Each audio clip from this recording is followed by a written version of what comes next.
केंद्रीय मंत्री जीतन राम मांझी ने द्वितीय चरण के मतदान पर कहा, भारत के गणतंत्र की यही व्यवस्था है, एक मताधिकार राष्ट्रपति को मिला है और एक ही मत का अधिकार सर्वसाधारण व्यक्ति के पास भी है। आज मैंने यहाँ पर मतदान दिया। हम एनडीए की वकालत करते रहे हैं। प्रथम चरण में 65% मतदान हुए, जिसमें 70% महिलाओं का योगदान रहा है। इस बार भी महिलाओं का योगदान वही रहेगा।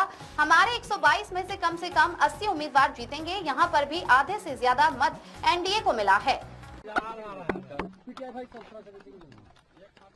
चलिए बोलिए। वोट कास्ट किया है, क्या कहना चाहेंगे? देखिए, भारत का जमहूरियत गणतंत्र की यही विशेषता है कि एक वोट राष्ट्रपति को देना होता है और एक ही वोट का अधिकार सार्वजनिक आदमी जो सर्वसाधारण है उसको देना होता है। हम भारत सरकार के मंत्री हैं, एक अलग बात है, लेकिन हम महकार गांव के निवासी हैं। यहाँ के मतदाता सूची में 399 नंबर पर मेरा नाम है और इस कारण से हम यहाँ पर अपना वोट कास्ट करने के लिए आए, मतदान देने के लिए आए। मतदान दिया और आपके बीच में हैं। और जहाँ तक मतदान की बात है, हम लोग एनडीए के लिए वकालत करते रहे हैं।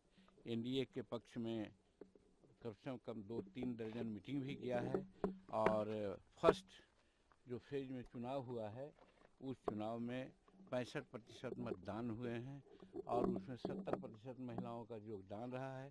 इस बार भी हमको उम्मीद है कि यहाँ भी 65-66% से कम मतदान नहीं होंगे और यहाँ भी महिलाओं का योगदान वही रहेगा। और जो वोट कास्ट हुआ है उसमें कम से कम 80 वोट, 80 कैंडिडेट जो 200-122 में हैं, हम एनडीए के लोग जीतेंगे ऐसा अनुमान रहा है। यहाँ भी हमारे घर पर भी अधिकांश वोट एनडीए को मिला है। यहाँ कोई जोर जुलूम नहीं है, सब लोग अपने मन से जिनको मन होता है लोग वोट देते हैं, कहा नहीं जाता है। और जैसा कि हमको बताया गया कि यहाँ पर आधा से ज़्यादा वोट एनडीए को मिला है, बाकी और लोगों को मिला है।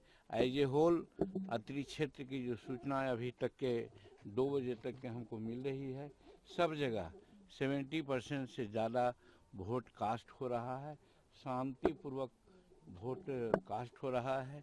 कल थोड़ी सी घटना लोग हटा दिए हैं, वो अत्रि में ही निमचक थाने में ही हमारे गांव के एक धीरज नाम करके और बगल में बिहटा गांव के है श्रवण मांझी, उन लोगों को लोग बुरी तरह से मारा पीटा है, हॉस्पिटलाइज्ड थे, वो लोग आ रहे हैं। और इससे भी साबित होता है कि जो विपक्षी है इसके दिमाग में बात आ गई है कि अब हम हार रहे हैं तो लास्ट जो रिसोर्ट है जिससे कि टेरोराइज हो जाए जनता, मतदाता न वोट दें, वैसे प्रयास कर रहे हैं। लेकिन हम धन्यवाद देते हैं प्रशासन को।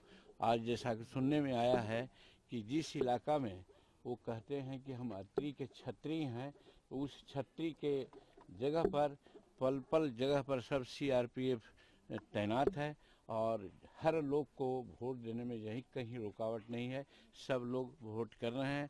और यही कारण है कि अत्रि में भी हम लोग समझ रहे हैं कि 70-80% वोट हम लोगों के पक्ष में होगा और यहाँ से भी एनडीए के उम्मीदवार जीतेंगे।